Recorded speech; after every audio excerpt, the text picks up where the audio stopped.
শুভ দুপুর বন্ধুরা, ঐদ্রিস লাইফস্টাইল চ্যানেলের নতুন আরও একটি ব্লগে তোমাদের জানাই সুস্বাগতম। আজকে বৃহস্পতিবার, তো সকাল থেকে না আজকে আমি ব্লগ স্টার্ট করিনি।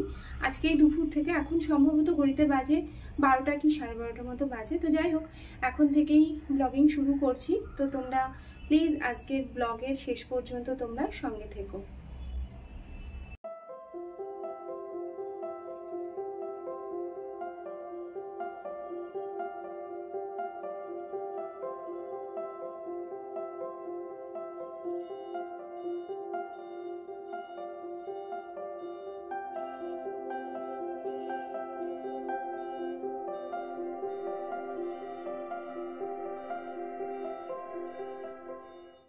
তো আজকে বৃহস্পতিবার, স্নান টান সেরে এলাম জাস্ট।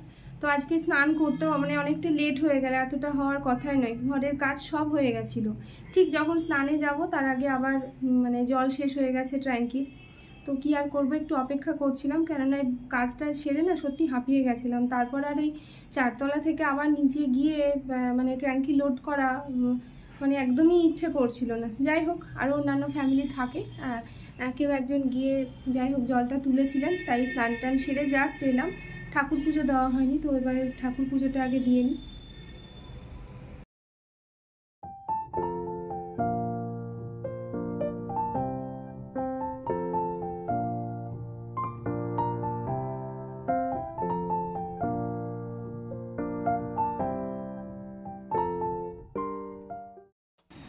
সব সময় কিন্তু পঞ্চব্যঞ্জনেই তৃপ্তি আনে না, মাঝে মধ্যে এই রকম ধরনের কোনো খাবার হলে মন্দ হয় না। আমার মা বলে যে ভাত যখন করবি তখন কিছু না কিছু একটা ভাতে সেদ্ধ হতে ফেলে দিবি। তো আমি হাতের কাছে দেখলাম কাঁকরোল আছে, তো কাঁকরোলটাই সেদ্ধ দিয়ে দিলাম। কাঁকরোল না সেদ্ধর পরে ওটাকে যদি অল্প একটু সর্ষে বাটা দিয়ে মাখা যায়, লঙ্কা সর্ষে বাটা দিয়ে আর কাঁচা সর্ষের তেল, দুর্দান্ত লাগে খেতে। সত্যি কি বলবো, গরম ভাতে অসাধারণ লাগে খেতে। তো যাই হোক, কাঁকরোল সেদ্ধ মাখা, আর এদিকে আগের দিন মাছ রান্না অনেকটাই করে রেখেছিলাম। তোমাদের দাদাভাই ওটা নিয়ে চলে গেছে অফিসে। তো মাছ আর কি লাগে বলো বাঙালি। তৃপ্তি করে দুপুরের খাওয়া দাওয়াটা তো সারলাম। আর তারপরে খাওয়া দাওয়া সেরেই, অন্যান্য দিন যেমন খাওয়ার পরে ঘুমিয়ে যায়, ঠিক করেছি যে দুপুরে ঘুমোবো না, কেননা এই দুপুরের ঘুম রাত্রের ঘুমটাকে আমার হরণ করে নিয়ে যায়। তো সেই জন্য আর দুপুরে না ঘুমিয়ে বসে বসে সিনেমা দেখছিলাম। পুরোনো দিনের সিনেমাগুলো এত ভালো লাগে দেখতে, একটা সিনেমা একবার দেখলে মনে হয় সেই সিনেমাটা বারবার দেখি, যত দেখি সেটা কিন্তু পুরনো আর হয় না। তো সিনেমা দেখছিলাম, সিনেমা দেখতে দেখতে দেখি ঘড়িতে 5টা প্রায় বেজে গেছে, 5:30 বাজতে চলছে, আর এদিকে সূর্য অস্ত যাচ্ছে।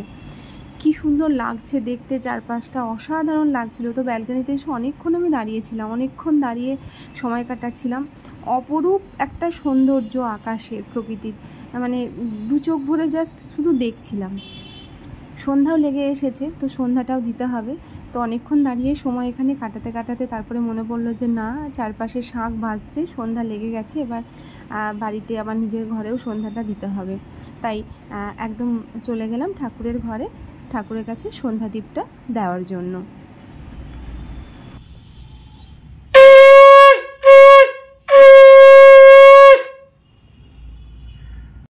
কয়েকদিনের টানা বৃষ্টিতে প্রায় ঘরবন্দি হয়েছিলাম। তো এখন আবার ওয়েদারটা একটু পরিবর্তন হওয়াতে আবার বেরোনো শুরু করেছি।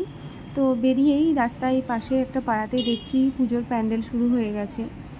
আগের বছরও যখন বেরিয়ে এরকম দেখছিলাম পুজোর প্যান্ডেলের কাজ হচ্ছে, মনের মধ্যে একটা অসম্ভব রকমের আনন্দ, একটা উচ্ছ্বাস একটা কাজ করছিল। এবছর এগুলো কিছুই কাজ করছে না।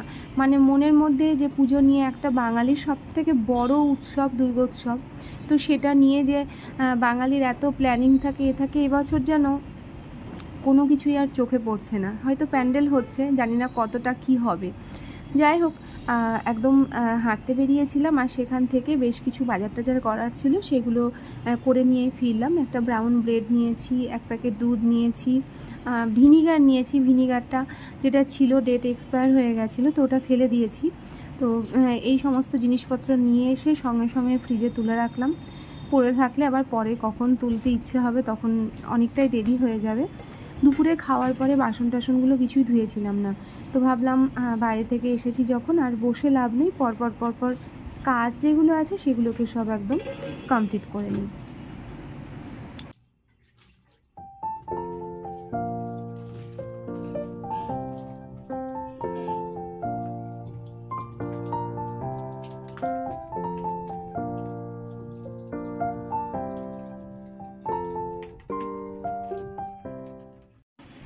প্রত্যেক দিন হাঁটতে যাচ্ছি যেহেতু এখন, আর আসার সময় চায়ের দোকানগুলোতে এত ভিড় থাকে, প্রত্যেক দিন ইচ্ছেও করে না চায়ের দোকানে গিয়ে চা খেতে। যেদিনকে তোমাদের দাদাভাই থাকে সেদিনকে তখন হয়তো গেলাম, একদিন মানে 1 কাপ খেয়ে এলাম। সপ্তাহে একটা দিন ভালো লাগে বাইরে বেরিয়ে চা খেতে, প্রত্যেক দিন নয়। তো বাড়িতে এসে নিজে চা বানিয়ে তারপরে নিজের পছন্দের মতো কাপে চা খাওয়ার, মানে বাড়িতে এসে বসে চা খাওয়ার যে মজা, সেটা কিন্তু অন্যান্য জায়গাতে একদমই পাওয়া যায় না। হ্যাঁ, দোকানে চা খাওয়ার মজা আলাদা, সেটা বন্ধু বান্ধব সবাই মিলে থাকে, সেটা অন্যরকম। তো এসেই ফ্রেশ হয়ে বাসন টাসনগুলো ধুয়ে নিয়েছি আর তারপরে চা বসিয়ে দিয়েছি। সন্ধ্যার সময় এই চাটাতে না বেশ একটু আদা, একটু এলাচ, একটু লবঙ্গ, একটু তেজপাতা এগুলো দিয়ে যদি চাটা বানানো যায় তাহলে মনে হয় চাটা খেয়ে আরও বেশি মানে রিফ্রেশমেন্ট আসে। যাই হোক, কথা বলতে বলতে এদিকে কিন্তু আমার 1 কাপ চা বানানো রেডি হয়ে গেছে। আজকে চায়ের সঙ্গে নিয়ে নিয়েছি মেরি বিস্কুট। প্রত্যেক দিন ওই একঘেয়েমি বিস্কুট খাওয়া হয়, একদমই ভালো লাগে না খেতে। তো সেই জন্য আজকে মেরি বিস্কুট দিয়ে চাটা খেলাম।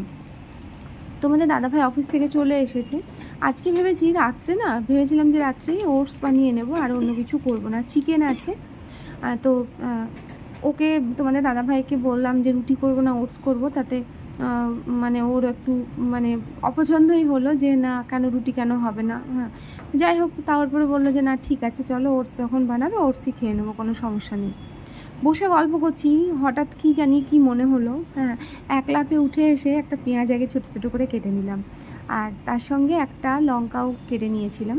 তো দেখতেই পেলে একটা বাটির মধ্যে করেই অল্প বেশ কিছুটা পরিমাণ সর্ষের তেল দিয়ে পেঁয়াজটা ভাজতে বসিয়ে দিয়েছি। ওর মধ্যে লবণটাও দিয়ে দিয়েছিলাম।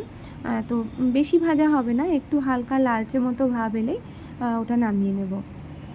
আর এদিকে বেশ কিছুটা ধনে পাতা ছিল ঘরে রাখা, তো সেটাকেই ছোট ছোট করে কেটে নিলাম। একদম ছোট ছোট টুকরো করে কাটতে হবে। আমি না এই পেঁয়াজ বলো, তারপরে এই সমস্ত ধনে পাতা বলো, এগুলো আমি ওই একটা ছোট্ট রান্নাঘরে একটা ছোট কাঁচি রাখা থাকে, সেটা দিয়েই আমি কাটি।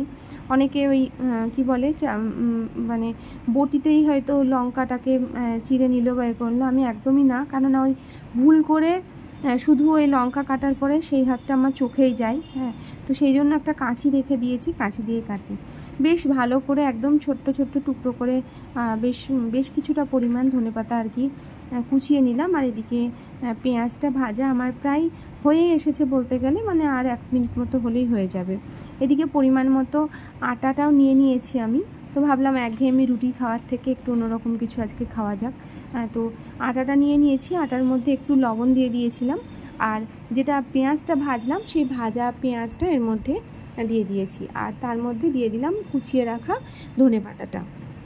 এগুলোকে ভালো করে আগে মিশিয়ে নিতে হবে হাত দিয়ে। মিশিয়ে নেওয়ার পরে তারপরে গরম জল দিয়ে আমি আটাটা মেখেছিলাম, মেখে এটাকে রেখে দিতে হবে বেশ কিছুক্ষণ। তো আমি এটাকে বেশ কিছুক্ষণ রেখে দিলাম। আর এদিকে আমার চিকেনটাকে একটু গরম করে আগে রেখে দিই, কেননা পরোটা এটা ভাজতে বসিয়ে দিলে তখন আর চিকেনটা গরম করার সময় পাবো না। আর এই সুযোগে চিকেনটা গরম হতে হতে আমি পরের দিনের জন্য কিন্তু করলা ছিল, সেটাকেও ছোটো ছোটো করে কেটে রেখে দিলাম। যাই হোক, এবার আমাকে পরোটাটা ভাজতে হবে, তাই পরোটা গোল শেপ দিয়েছি আমি। তোমরা চাইলে তোমাদের মতো করে তোমরা শেপ দিতে পারো। যা একদম অল্প তেলে, সামান্য তেলে আমি এগুলোকে মানে জাস্ট এপিট ওপিট ভেজে নিয়েছি। খুব বেশি তেল দিইনি, কেননা এমনিতেই চিকেনটাতে অনেকটাই তেলটা একটু বেশি হয়ে গেছিলো। আর তারপরে এতে যদি তেলটা বেশি হয় তাহলে অনেকটাই তেল খাওয়া হয়ে যাবে। তো একদম অল্প করে তেল দিয়ে জাস্ট চামচ দিয়ে দিয়ে এরকমভাবে ঘুরিয়ে ঘুরিয়ে বানিয়ে নিয়েছিলাম। বেশ কয়েকটা হয়েছিল। তো এগুলো না, এটা শুধু খেতেও ভালো লাগবে, আবার যদি ঘরে কোনো ওই মিক্সড আচার টাচারগুলো থাকে সেগুলো দিয়ে খেতে দুর্দান্ত লাগবে। তো আমরা তো চিকেন দিয়ে খেয়েছিলাম, সত্যি অসাধারণ হয়েছিল খেতে, দুর্দান্ত হয়েছিল খেতে। তো তোমাদের দাদাভাই সচরাচর খুব একটা এই পরোটা লুচি এগুলো পছন্দ করে না, আমারও ভালো লাগে না খুব একটা, পরোটা বলো লুচি বলো। তো আজকে এরকম নতুনত্ব একটু পরোটা খেতে বেশ ভালো লাগলো। যাই হোক, তো রাত্রে চিয়ার সিট ভিজালাম। তো এবার বিছানা টিছানা কমপ্লিট করতে হবে, শুতে হবে। তো বন্ধুরা, আজকের ব্লগ এই পর্যন্তই রইল। কেমন লাগলো জানিও। তোমাদের সঙ্গে আবারও দেখা করব আমার পরবর্তী ব্লগে।